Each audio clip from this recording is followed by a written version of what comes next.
আসসালামু আলাইকুম রহমতুল্লাহ। জিহাদ ইলেকট্রনিক্সের পক্ষ থেকে স্বাগতম। আজকে আমি আপনাদের মাঝে ভিডিওটি নিয়ে হাজির হয়েছি। তা হচ্ছে এই ধরনের 12 ভোল্ট একটা রিলের মাধ্যমে কিভাবে আমরা ডেল্টা বানাবো, অর্থাৎ আপনি পুশ সুইচ চাপ দেওয়ার সাথে সাথে আমাদের এসি ডিসি যাই বলেন চালু হবে, লোড চালু হবে, আবার পুশ সুইচ চাপ দিলে লোড বন্ধ হয়ে যাবে। তো এটা আমাদের কাজটা করতে ম্যাগনেটিক কন্ট্যাক্ট ব্যবহার করতে হয়। তো আজকে আমি আপনাদেরকে এই 12 ভোল্ট রিলে দিয়ে দেখাবো কিভাবে এই প্রজেক্টটা করবেন। তো কথা না বেরিয়ে শুরু করলাম। তো ভিডিওটি শুরু করার ছোট্ট একটা রিকোয়েস্ট, যারা এখন পর্যন্ত আমার চ্যানেলে সাবস্ক্রাইব করেন তারা সাবস্ক্রাইব করবেন, আর যারা সাবস্ক্রাইব করেছেন তাদেরকে অসংখ্য ধন্যবাদ। তো আমরা প্রথমে ডিসি সেকশনের কাজ করব, অর্থাৎ ডিসি কিভাবে পুশ সুইচের মাধ্যমে অন অফ করব। তো আমরা প্রথমে এই ডায়োডটা এখানে সোল্ডারিং করে নেব। এরপর আমাদের কাছে যেহেতু পুশ সুইচ নাই, তা আমরা এই সুইচটা ব্যবহার করতেছি। আপনারা কিন্তু এখানে অবশ্যই পুশ সুইচ ব্যবহার করতে হবে। আমি পুশ সুইচের যেহেতু নাই, পুশ সুইচের বিপরীতে এই কাজটা করতেছি, আপনারা অবশ্যই পুশ সুইচ ব্যবহার করবেন। তো এই পুশ সুইচ আমরা এই 2 পিন কমন আর এই যে কয়েল পিন, এই 2 পিনে আমরা পুশ সুইচ ব্যবহার করব। তো এই দেখতে পারতেছেন আমরা এই 2 পিনে আমরা দুটো লাগিয়েছি। এখন আমাদের পুশ সুইচ আমরা একটা এই যে পুশ সুইচটা আছে এখানে আমরা চাপ দিয়ে ধরলে কিন্তু লাইনটা ডিসকানেক্ট হয়ে যায় এই দুটা।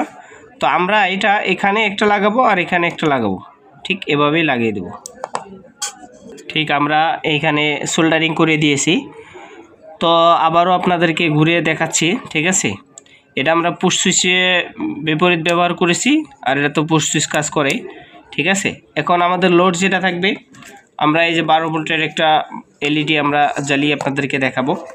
তো আমাদের যে প্লাসটা প্লাসে লাগাবো আর মাইনাসটা এই যে মাইনাসে লাগাবো। আলহামদুলিল্লাহ আমাদের সম্পূর্ণ প্রজেক্টের কাজ শেষ হয়ে গেছে। তো আপনারা এখানে চাইলে এখানে আপনারা ভারী লোডও ব্যবহার করতে পারবেন, আরেকটা রিলে বা বেশি এম্পিয়ার রিলে ব্যবহার করে। তো শুরু থেকে শেষ পর্যন্ত ইনশাল্লাহ দেখাইলাম। এখন আমরা চেক দিব, সার্কিটটা চেক দিব আসলে আমাদের কীরকম কাজ করে। তো এখানে হচ্ছে আপনাদের এই নেগেটিভে আমরা নেগেটিভ সব পাওয়ার সাপ্লাই দিলাম, আর যেটা পজিটিভ থাকবে, ঠিক আছে, সেটা হচ্ছে মাঝের কমন পিনে আমরা দিয়ে দিব। তো যেহেতু আমাদের এটা পুশ সুইচ ব্যবহার করার কথা ছিল, পুশ সুইচ না থাকার কারণে আমরা অন অফ সুইচ দিয়েছি। তো আমরা যদি এটা অন করলাম, দেখতে পারতেছেন অন করে অফ করলাম, ঠিক আছে, মানে পুশ করলাম, ঠিক আছে।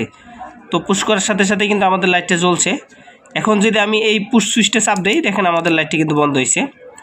আমি পুশ করে আবার অফ করে দিলাম, মানে অন করে অফ করে দিছি, মানে পুশ করছে আর কি। এটা পুশ করলে কিন্তু বন্ধ হয়ে যাচ্ছে।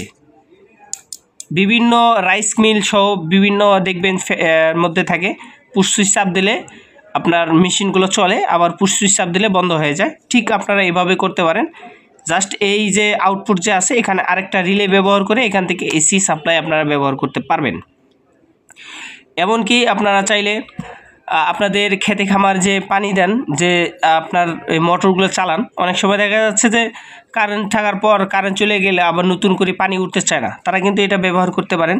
যেরকম আমি পাওয়ার পুশ করে থুয়ে দিছি, ঠিক আছে, এখন কারেন্টটা চলে গেছে, আবার যদি কারেন্ট আসে পুনরায় আবার চলবে না, ঠিক আছে, আবার পুশ করতে হবে। এই সিস্টেমও আপনারা করতে পারেন।